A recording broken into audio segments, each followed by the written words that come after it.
All right, so for you guys who have been on the internet ever for the last month, you might have seen Andrew Tate. He's been all over saying the most outlandish stuff and some of the funniest stuff I've ever heard, and it's a lot of controversial stuff. He's been on a ton of different podcasts. He has millions of followers, and honestly, I have no idea how he's making so much money, and we want to break it down. But first, he was on a couple of huge podcasts. The first one being Aiden Ross's Twitch stream yesterday.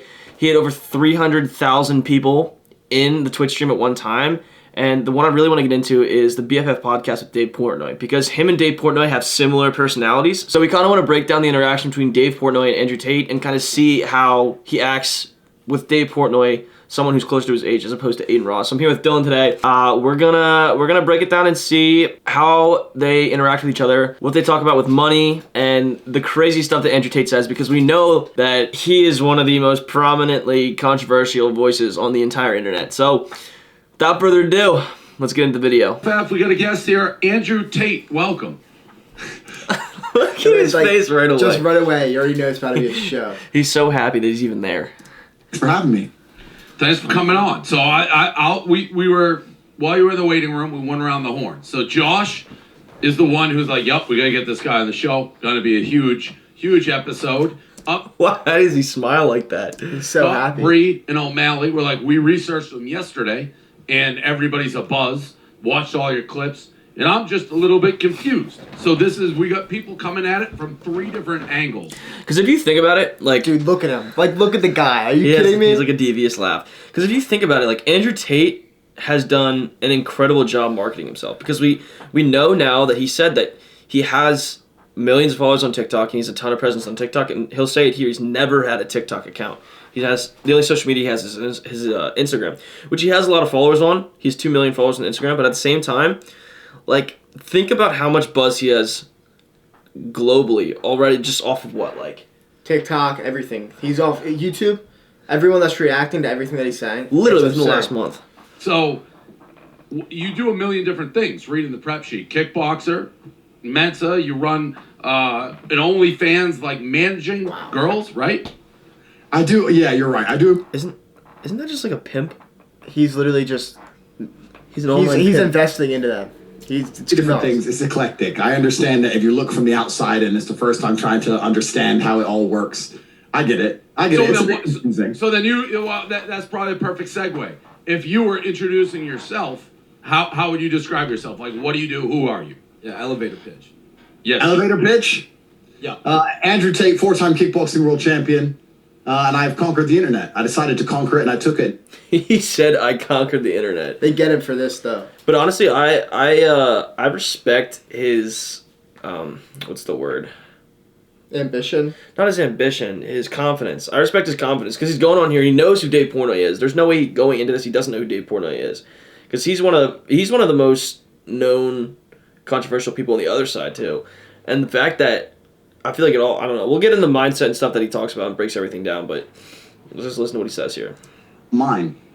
So that's basically what happened. That's pretty vague. Wow. I in my headline on Instagram, I say I invented the internet. You're saying you conquered it. If you invented it, I apologize, because I didn't mean to take it from you. I'm sorry about that. No, that's fine. So, like... If you invented the internet... What's your biggest platform? I mean, just looked at TikTok. You haven't conquered there yet. Haven't I? How many followers you got? I don't have an account. It's a fake account that I'm looking at? I don't have an account. That's what I was telling you, Dave. That's what I was telling you. You have people make the accounts for you, essentially, right? There are thousands and thousands of new videos of me on TikTok per day, and I don't have a TikTok account. Okay.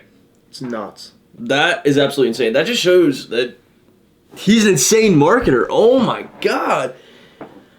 Bro, think about that. Think about the free advertising, because I'm pretty sure this is what he does. He breaks it down with his course where people sign up for his course. Say his Cobra Tate University, whatever. They pay $500, because I tried to do some background research on this guy. They pay $500 for this course, and then what they do is they get a referral. So when they get other people to sign up, they get $250, or if they make an account and show proof that they make an account for him, they get a certain amount of money as well. So what they were doing is he was paying out people to advertise for him, and not that much money. Like, he'd give them like $30 for them to make a TikTok account and make all these different videos. about him and his podcast he's on. So he's literally just going on other people's podcasts, getting free publicity from that, and then he would go and have these people creating more accounts for him to get him more public buzz without having to do anything at all. So if you're sitting on a plane filming presumably yourself, how does that go from that phone to TikTok? I'll put it on Twitter or I'll put it on an Instagram story, and then people will grasp it and they'll grab hold of it, and then they will digest it and edit it up and put their own spin on it, and then it will end up out there in the metaverse. Gotcha. All right, so that In the makes metaverse. sense. So you have the only social media then that you don't have is TikTok. I don't have TikTok. I don't know, there's a bunch of new ones all the young kids are into. I don't know. I don't have a lot of things. I'm an Instagram guy. I have Instagram, and that's about it. Okay, so He sounds like a lot more apprehensive with what he's saying based off of the stuff he was saying on the Aiden Ross podcast. Emory Andrew Tate the third, Cobra Tate. That's it. At Cobra Tate, correct. Okay, so you haven't conquered it totally if we're at 2 million followers on Instagram. You're right. My elevator pitch was a bit weak. I can do better. You want me to do it again? Never seen it like that. Yeah, the fact that he immediately caved to what Dave Portnoy said without having any argument. If Aiden Ross said something like that to him, he would have freaked out. If you watch him on any other podcast over in the UK, wherever he's doing most of his stuff at, he will never react like that. Yeah, that's He insane. goes right back at them. I was just curious. There's so many different things. I'm trying to figure out or maybe they're all equal. What exactly? Josh, we've been doing this, a year and a half, 2 years, this podcast? I would say it's coming up on 2 years now. So I think on one hand, probably less, we can count guests where Josh is like, we got to get this person. You're on that short list. Yeah. Yeah. So then, Josh, why don't you give his elevator pitch on why we needed him on? Yeah, why do you want him on so bad? I mean, because he says things like I fucking conquered the internet, and I think that he really does have a grasp on TikTok and on a lot of these young people coming up wanting to be hustlers and wanting to be entrepreneurs. Andrew, you have He's a guru. He's really just a guru. most cult following I've seen been made so quickly. I haven't seen something like that done on TikTok ever before. That's true. I certainly have a cult following. But when did you start the internet? I've actually been around for a while, but I put together a particular strategy about 6 months ago because I decided to step up my overall exposure because of a new product I launched. I run an online school that teaches people how to make money online. See, that goes back to the marketing. He did this in an absolutely genius way. I wonder how much money he makes, because if he charges $500 and you see all these videos, how many people do you think signed up for it? Too many. You see how many people he's getting just from the videos that are being posted on TikTok? Yeah, this is ridiculous. Wait, I want to hear what he says here. And I changed my approach towards social media, and I ended up absolutely everywhere. And now people complain that they see me more than they see their own father, and they can't get rid of me. He's still sliding all that stuff in. So is that it? Is what you just said, subtle. is that the pitch? The school, which I believe Hustler University, is that what we're talking about? Correct. That is one of the things I run. Yes, I own a school, an online school that teaches how to make money online. All right, so then, and you can stop me anytime if you're like, nope, you've gone off the course. The concept is portray a lavish, rich, great lifestyle and then get people to pay to get that same lifestyle? No, because that makes it sound like I am in some way faking. My lifestyle and the videos I portray are absolutely not really real completely. They existed before the school existed. I don't amp anything up. Nothing is rented. Nothing is a lie. Nothing is a joke. I'm an ultra high net worth individual. And I'm an ultra high net worth individual. that existed pre-school, pre to the school. The school is just after effect to it all. It doesn't exist for the school. I'm certainly not renting cars to try and convince people to sign up to my programs. No, but I guess what I'm saying is, and I may have connected dots that in your book shouldn't be connected. It sounded like the reason you started showing your lifestyle, real, is so people would sign up for the school because you're showing them what they want to learn how to do. No? Yeah, to a degree. I was always showing my lifestyle. I was always doing it, but I changed the way in which I do it. That's the main reason why I have a lot. He's lying, right? What the hell? People who've known me for a very long time. I've been on the internet for a very long time, but now the way that the videos are getting out there and being spread by students of the school themselves, that's why I've got much deeper penetration on social media. That's why people are like, where did this guy come from out of nowhere? But I've been around for a while. Okay, I got it. But and 6 months ago is when you started. You've been on the internet, but have you been as flashy on the internet? I've been flashy, bro. I've just been the whole time. All right. Yeah, the whole time. Like I've always been the same guy. Like I think that in the world we live in today, you need to establish credibility, and whether people like it or not, wealth is a way to establish credibility. Like there's a lot of people who dislike me, and that's fine. See, I don't know if this is true, but another thing you see all the time is there's a lot of people who, and he went against it immediately on this, but I still don't know if I'm 100% convinced. A lot of people do that like fake renting lifestyle where it's like first of all they have he's doing all the stereotypical like fake guru lifestyle where he has the really nice car that he shows off. Remember the video of the guy Ty Lopez where he was like, I got all this knowledge in my garage? Remember that, where he had all the books and he was just like pointing at his Lamborghini? He has he has like a super nice car. He's a course, and then he has people who sign up for the course and talk about the course. I feel like it's like stereotypical. And then he's going to try and go around it and say that he's different, but watch. But it's hard to deny that I am fiscally successful, at least. And that gives you a degree of credibility, which gives you some presence when you speak. It's hard to ignore a guy who you know has They're so serious. hundreds of millions of dollars. With that, what would you say to be financially, like I asked What is f***ing money? What's fucking money? I asked Damon John that question. What do you need in the bank to say it's f*** you money? You need a lot more than money to say fuck you money. That's the whole thing about it, right? Because fuck you money in and of itself isn't a real concept. The whole idea of fuck you money doesn't work if you're still being paid by the Matrix, if you're still stuck inside of a contract and your words are controlled.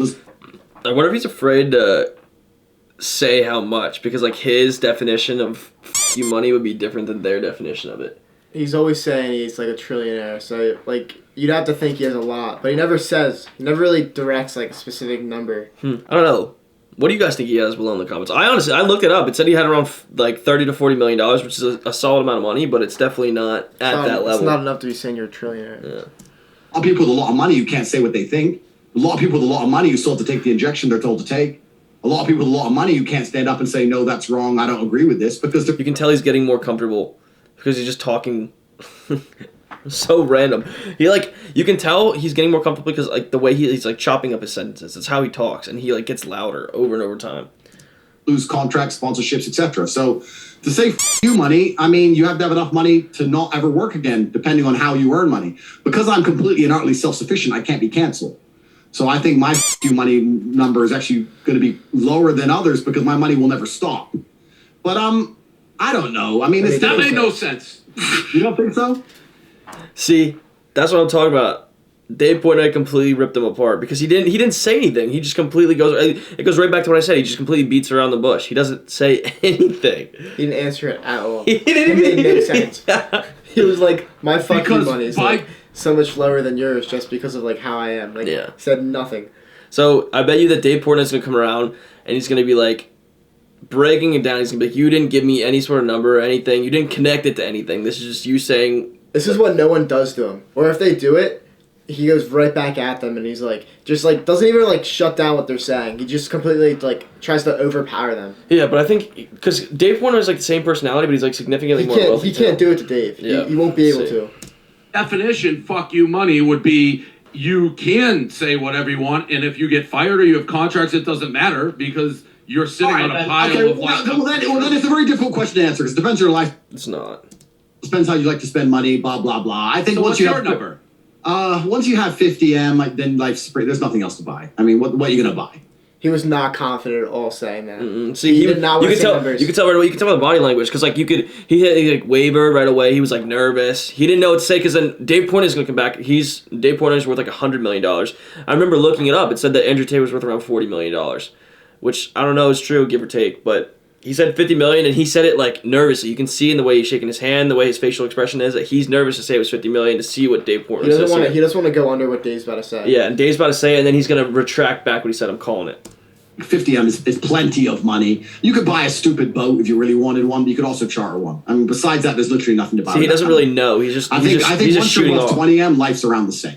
Personally, I think that once you get above 20M, you're just doing it for sport. So I think that's around you money. But if I only had 20 million, I'd still be concerned about having an income of some sorts. And if my income was dependent on me agreeing with certain paradigms that the social system, the matrix, tries to propagate, then it. See, and then he just tries to throw in big words. He doesn't even know what they mean. Yeah, the Matrix tries to propagate. I bet you Dave's gonna be like, "What are you talking about?" I don't even know what he's talking about, and like, it's just the fact that it doesn't make any sense. He's not answering anything yet. Be different, right? So it depends. It all depends on the individual. That's why I would say it's around 20. Okay, that's fair. So 15. Good number. the things you're doing now, you said, what do you put out? What is you said hundreds of millions of dollars you're worth. Bro. See, this is where he got him. Now he's going back and he's like making him expand on his words because he's not worth hundreds of millions of dollars. He'll say something along the lines like, I have endless income, so over time it's going to be worth hundreds of millions of dollars. But right now, no, it's not because he's not worth that watch. He's not going to say no, it's not. Yeah. I'm a humble man. You didn't I've never said your net worth. They didn't put this on the sheet.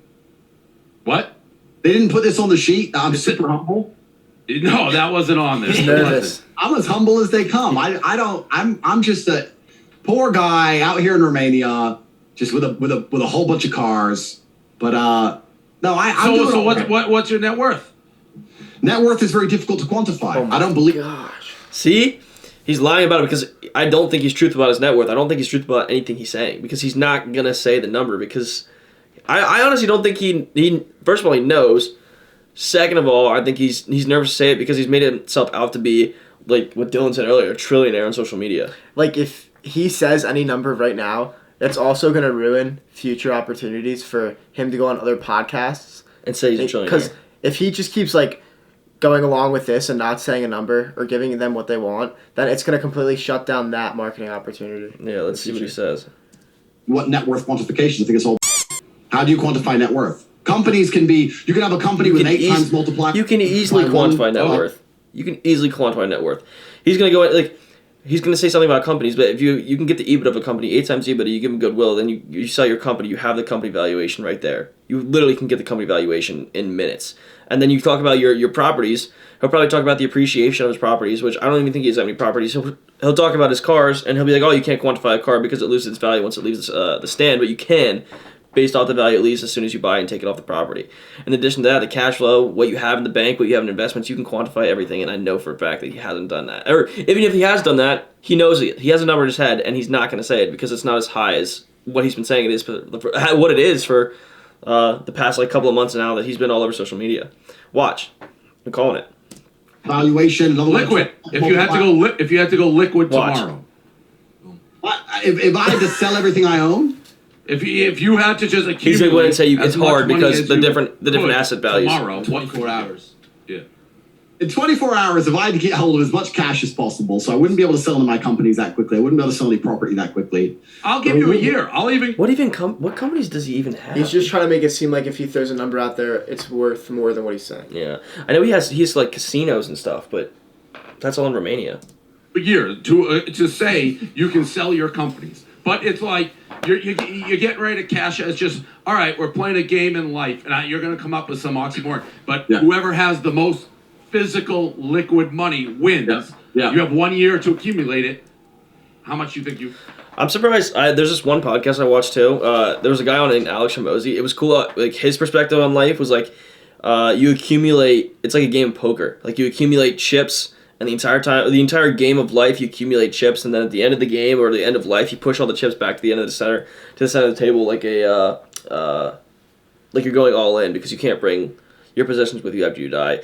And I could see Andrew Tate saying something like that, but I just don't think that he's gonna be able to say anything intellectual here. I think he's gonna keep trying to beat around it, like I said earlier. Be worth. I think it's difficult. It is difficult because I think my companies are very, very hard to evaluate. The very short one is because I think that my companies rely so heavily on my brand that they're very, very difficult to sell. But if I have a company that makes $5 million a month, every single month, pure profit, completely online, then that's a valuable company, right? What's that a year? What's 5 times 12? And then you can 5 times 12, you do the 8 times EBIT of 5 times. Well, but then he's talking about like no overhead costs. Like he's making it sound like it's like raw profit for that $5 million a month. So what's 5 times 12? 60. Yeah, 60 million a year. But he probably on social media he probably pays out people to do all the work for him. He supposedly loses 60%, pays taxes on 20%, and then it's hard to sell an online company like that. That's why all these social media and marketing guys like this, They don't give you actual numbers because you can't sell companies like this. 8 times Nobody wants to multiplier buy on that this. easily. So that's the 3. Remember when I went back to that 8 times multiplier for the EBITDA? That's how you do company valuation, which is what he's doing right now. It's funny because he said he can't value his company, but he did his entire company valuation here in his head within the last 5 seconds. $1 million company. But will anyone buy it if I'm not associated to the company? I don't know. It's very difficult. But Isn't that exactly what I just said? 300, 350, Okay. easily. So, money. I mean, it's enough. But but having money is not enough. You have to have a life. You can't just have you money. I'm sitting out here in Romania inside of a house with 20 armed guards What does that outside even mean? with a tower and AR-15s, and I've got go. 10 passports and 55 bank accounts, and that's what you need to have you money. You can't just sit in America with one. He's trying to win it bad. back. It's like you're like on the run. Yeah. No, that it's sounds not like being you're on in the run. terminal. It's not about being on the run. To sit in America and have $20 million with we one go. passport, sitting in America thinking you have you money. No, you don't. You say the wrong thing, you piss the government off. They're going to come in your house. They're going to take the house bill and they're going to lock you up. You ain't got you money for nothing. This whole thing's the whole paradigm's a Here we lie. The government's the biggest mafia in the world. It's funny. He actually talks about his company and all of them actually being a mafia. It's funny how he tries to get off topic of the real questions by saying outlandish stuff like that. What is... He just went off on the craziest tangent. He was like, what's your net worth? And he talks about He's like, this. well, do you live like me over in Romania? If you can't tell them to off, you can't tell anyone to off. So the whole idea of money is all skewed anyway. You have to be above the law in many different ways to truly have money, and you're not going to do that under one jurisdiction. Do you think that you're able to be above the law where you live? It's going from what's your net worth to talking about not having to listen to the government. Yeah, I don't know what he's saying. There's no way that they're following what he's saying or believing anything he's saying right now.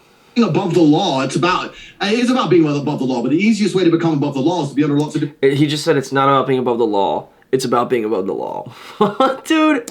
jurisdictions. If you have 10 different passports, it's much harder to constrain you. During COVID, Americans, English people, whatever, were all stuck in their houses because they couldn't fly because of X rule. Well, if you have 10 passports, well, then you're not American on that day. I'd turn up to countries and they say you're not allowed because you're English. And say, okay, well, then I'm a... But what is he going to do if it's not just people... It wasn't even just American citizens. It was all people in America. They can't leave America. What is he saying? Estonians aren't allowed. Okay, I'm Romanian. Romanians are allowed in. Same guy, different passport.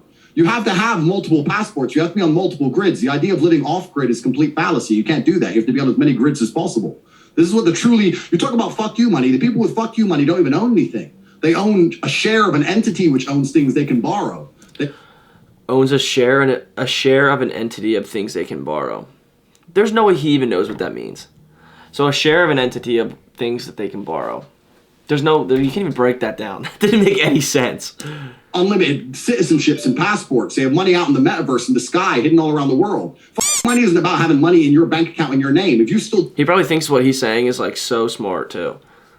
You can't say to anybody.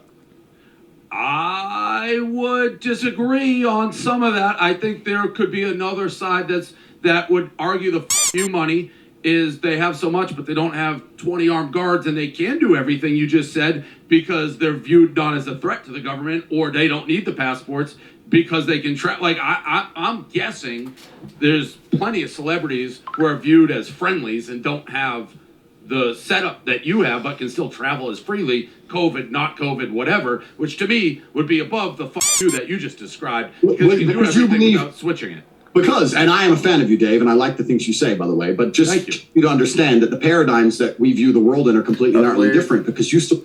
Yeah, why is he... That's weird. Why did he say that? He never talks like that. I've never seen him talk like that. I think it's because psychologically he knows that he's he's not in the power position. He knows that Dave Portnoy is a very known individual, and he's trying to resonate with him at the same time, trying to get his point across. You can tell it's like a psychological trick. Even the idea of a law-abiding citizen. You believe that if you're a law-abiding citizen, the government's never going to come for you and they're never going to hurt you because you stick to the rules. And if you have not learned anything in the last 3 years of COVID, that the rules can be turned and used against you at any moment to lock you in your house without reason, where they can come along and become a communist country at the drop of a hat and literally restrict your very movement, and you to sit there and say that I trust these people absolutely and completely with my freedom and control over my life is... Because by the way, I don't believe what you just... I don't, a lot of respects, trust the government, all that stuff. Nobody has I feel like so I don't agree with what you're saying, but I do feel like there's people, not me, in position of power who have manipulated the government for their benefit and Completely. Oh yeah. Right. So I guess they're just two different things. They're the ones who run the government. No, but my point is the absolute, when you talk about money, to me, the idea of money is they told me to stay in my house because of X. I decided not to. I've gone outside. The police are now here. And I told them, off, fuck you. That's money. And that takes more than... That's not... What is he saying? That doesn't... I feel like there's no amount of money that's going to be able to get him off the hook for stuff like that. Like, especially with stuff going on with COVID. I don't know. I don't agree with any of what he just said. Money. That's my point. My point is that listen, a broke boy can tell anyone to off. Like the average guy can tell the average guy to off all day long. If we're not talking about telling the government to get then who are we talking about? Right. But take an example like the governor of California, Gavin Newsom, right? He's rich. He's the governor of California. They had the strictest lockdowns they had. And then he waltzed out to like Napa and had lunch and dinner at a fancy restaurant, no mask. But that's almost a flaunting. It's like, I'll tell you the rules, but I don't have to play by them. He shut off my electricity. He shut off my electricity. We threw a party at our house. He turned off our electricity and everything. That is exactly my point. These are the people who are in charge, and this is my point. So when you said earlier, what's you money? And I said money is the easy part of the equation. My rebuttal to that is that if you only have an American passport and you are governed by people like the man you just described, and the only government which will allow you to reside in that country permanently is the United States. Any other government, any other country is going to tell you, no, you have to go home after X amount of time. You can't tell anybody any... So he's saying having money is having all these Power. passports to go wherever, so you're not governed by one person. I think he's talking about having... It's like a power move. Like in the sense of like, if they say something... You can say no. Yeah, it's like the star running back in high school. I feel like technically they get away with doing a lot of stuff that they don't feel like doing, like cheating on a test and not having to go to class. I think in the sense of his like FU money is like you're above the authority because you're in like a position of power, which I don't agree with. He was saying about just telling the police to F off. That in the United States, like that wouldn't happen, and especially during COVID, like he couldn't leave. They wouldn't let him leave. It wasn't because he was a U.S. citizen and also other citizens of other countries. They just didn't want other people to get infected or whatever. So I don't understand really what he's trying to come across here. I understand the point of saying like he has different passports and it's like a power move, but it wasn't a move I feel like that would work. But I guess I also see what he's saying with the California governor being out, but that was way after the lockdown was lifted, I thought. All right, so that was definitely a lot to take in. I feel like it was different than a traditional interview that Andrew Tate does with other people on different podcasts. It seems that Dave Portnoy really went at him, and it was kind of a different perspective of Andrew Tate. He almost kind of, and Dave Portnoy almost kind of went at him, and we got a different, and Dave Portnoy seemed to kind of almost go at him, and it was a different perspective that we usually see from Andrew Tate. And Dave Portnoy kind of went at him, and it was kind of a different perspective from what we usually see from Andrew Tate. My thoughts on all this is, first of all, I respect the hustle and the fact that he's making all this money from making an online course. But if it was anybody else who wasn't openly expressing their opinion about everything, I don't think he would be getting as much love as the normal person who was selling a course. Because the traditional stigma on people who are just selling online courses are not very positive, because they're trying to make a lot of money for putting out a little bit of content or trying to do something that's not really in the best interest of everybody else, or trying to kind of get as much money out of people as they can. Because this goes back to that fake lifestyle, the guru lifestyle. I'm not saying 100% that's Andrew Tate, but there's definitely an aspect of it that seems like it's directed towards him. And the fact that he wouldn't talk about his net worth and he wouldn't talk about his assets and stuff like that is another reason why I don't think that he's worth as much money as he talks about. And going back again on the fact that he can't sell these companies. He's saying he's worth all this money and he could liquidate his company and have $50 million in the bank. I don't believe that for a second, because